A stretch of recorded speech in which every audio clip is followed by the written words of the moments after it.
अस्सलाम वालेकुम viewers, welcome to my YouTube channel. आज हम डिस्कस करने जा रहे हैं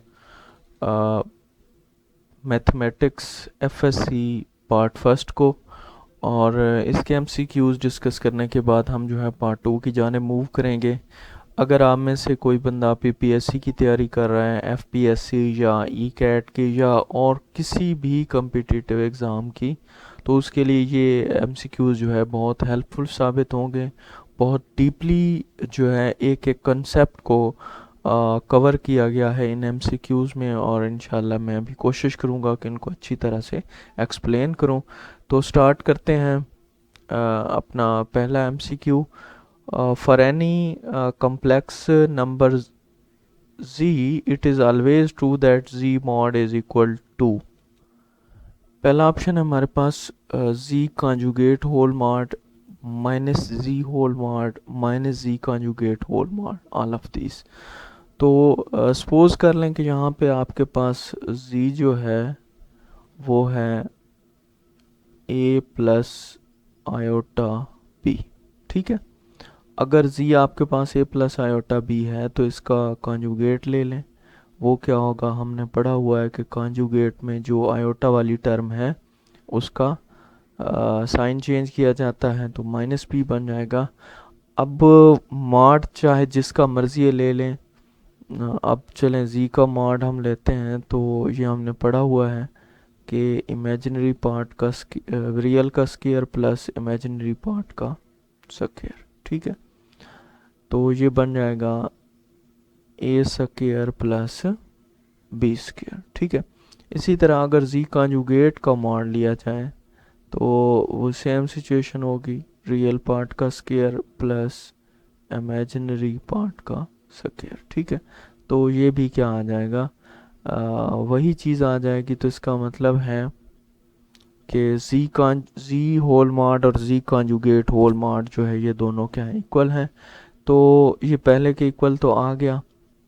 अब दूसरा क्या है, ये माइनस जी का होल मॉड है। हमें पता है कि मॉड जो है वो माइनस को ख़त्म कर देता है, तो ये भी उसके इक्वल आएगा। फिर इसी तरह माइनस मॉड मॉड जो है माइनस को ख़त्म करेगा तो जी कॉन्जुगेट होल मॉड बनेगा, वो भी इसके क्या इक्वल है, हम पहले साबित कर चुके हैं। तो इसका आंसर क्या होगा, ऑल ऑफ दिस। ठीक है, अच्छा, if question number two, F G one and G two are any two complex number then.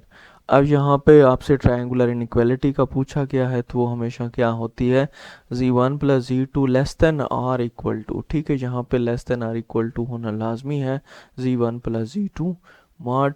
तो आपका ये क्या होगा, करेक्ट ऑप्शन होगा। If G one and G two are two complex number then, अगर जी वन और G two दो complex number हों तो फिर उनको चाहे ऐड करके कॉन्जुगेट ले लें या कॉन्जुगेट लेके ऐड करें। कॉन्जुगेट मल्टीप्लाई करके कॉन्जुगेट लें या सेपरेट कॉन्जुगेट लेके मल्टीप्लाई करें। मॉड उनको मल्टीप्लाई करके ले लें या मॉड लेके मल्टीप्लाई कर दें, तो इस सब का आंसर क्या होगा, हमेशा सेम होगा। तो इसलिए इसका करेक्ट आंसर क्या होगा, ऑल ऑफ दीज। इनमें से कोई एक अगर ट्राई करना है तो ट्राई कर लें। फ़र्ज़ करें जी वन जो है वो हम लेते हैं A plus iota B, G two हमने ले लिया सी प्लस आयोटा डी। अब जी वन जी टू को मल्टीप्लाई कर दें तो क्या बनेगा, A C minus B D. मैं ज़रा डायरेक्ट कर रहा हूँ, आपने वैसे कर लेना है, plus iota B D minus, okay, ये पहला बी डी बनेगा फिर बनेगा आयोटा बी सी, तो ये प्लस का बी सी आ जाएगा। ठीक है, तो G one G two is equal to, अब यहाँ पे A C minus B D तो आ गया। इसको ज़रा चेक कर लेंगे, ये ठीक लिखा है बी डी, और इस तरह ए सी वैसे आ जाएगा, फिर ये भी ख़त्म हो जाएगा। तो ए डी, ठीक है, ए डी, ए को इससे आयोटा ए डी बनेगा और बी सी बन जाएगा इनके मल्टीप्लाई होने से। लेकिन वो क्या हो जाएंगे फिर,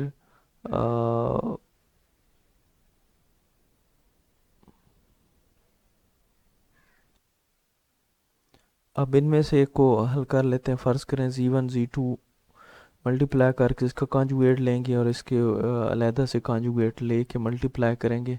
तो पहले ये Z1 Z2 इसको मल्टीप्लाई कर लेते हैं। Z1 आप ले लें a प्लस आयोटा b, और Z2 आप ले लें, कोई भी हमने कम्प्लेक्स नंबर लेना तो c plus iota d।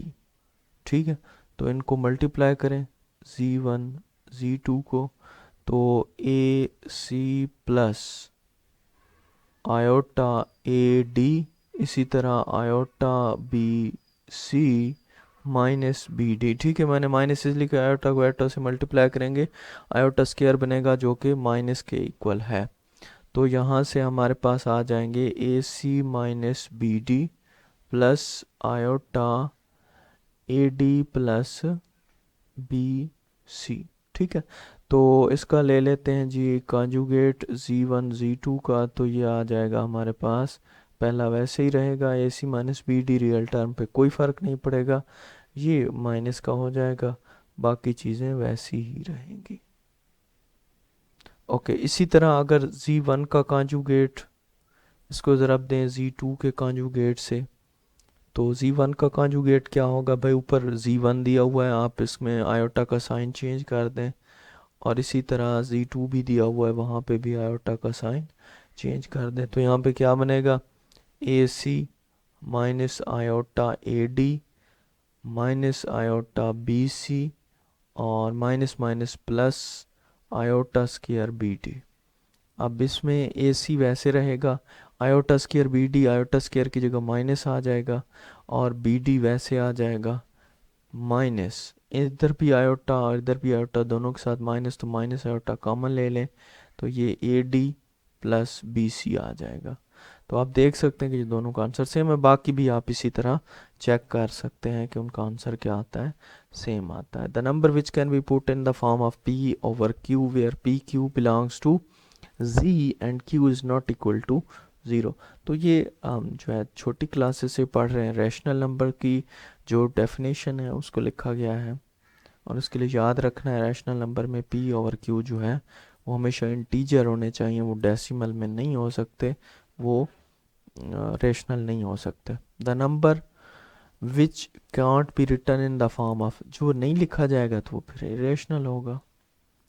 A decimal which has only a finite numbers of digits in its decimal part। अब अगर कोई ऐसा डेसिमल है जिसके डेसिमल पार्ट में जो है फाइनाइट नंबर्स हों, तो उसको हम क्या बोलते हैं, टर्मिनेटिंग। मिसाल 3.725। ठीक है, अब इसका जो डेसिमल पोर्शन है उसमें 3 है, मतलब फाइनाइट है ना, तो फिर क्या होगा कि ये हमारे पास टर्मिनेटिंग डेसिमल होगा।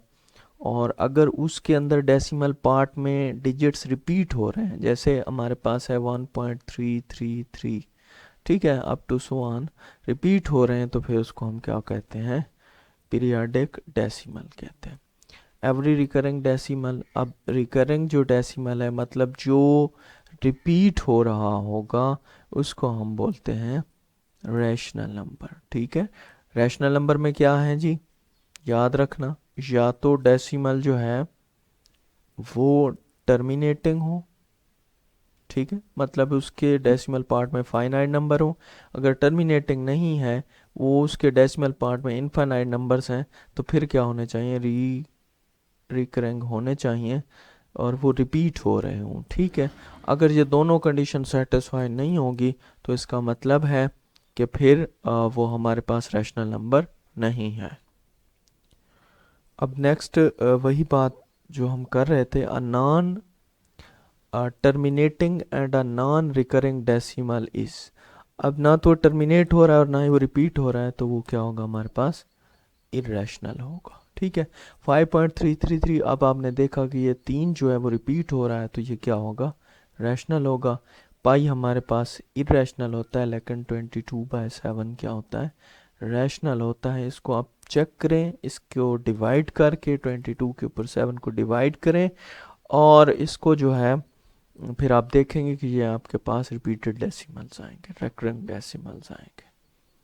Okay, pi is the ratio of, अब पाए जो है रेशियो है किसकी, पाए कैसे बनता है, ये एक पाए की डेफिनेशन भी है। तो इसमें जो है ये पहला ऑप्शन ठीक है, क्योंकि हमें पता है कि सरकमफेरेंस जो है वो क्या होता है, 2 पाई आर होता है, और जो डायमीटर है वो 2 आर के इक्वल होता है। ठीक है, रेडियस का डबल होता है ना। तो आर से आर कैंसिल, 2 से 2 कैंसिल, बाकी क्या बच गया हमारे पास, पाए बच गया। ठीक है, तो ये पहली जो है वो ऑप्शन ठीक है, बाकी ये गलत है।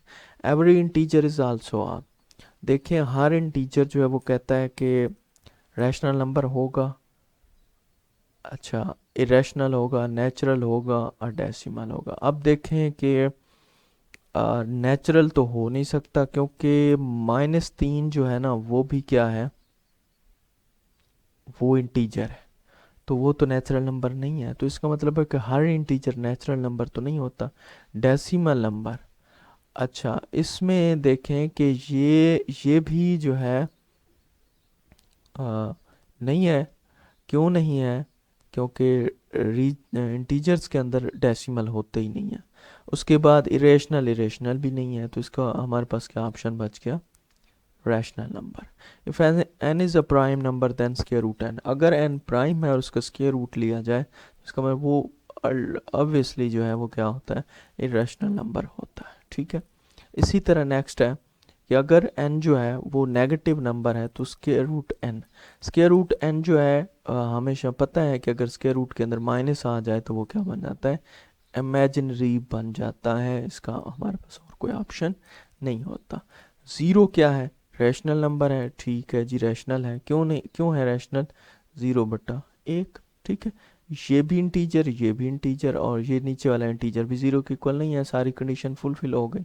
इंटीजर है, ओके ये भी ठीक है बात, इवन नंबर है ये भी ठीक है, तो इसका मतलब सारी बातें दुरुस्त हैं, तो ऑल ऑफ दीज का ऑप्शन आएगा।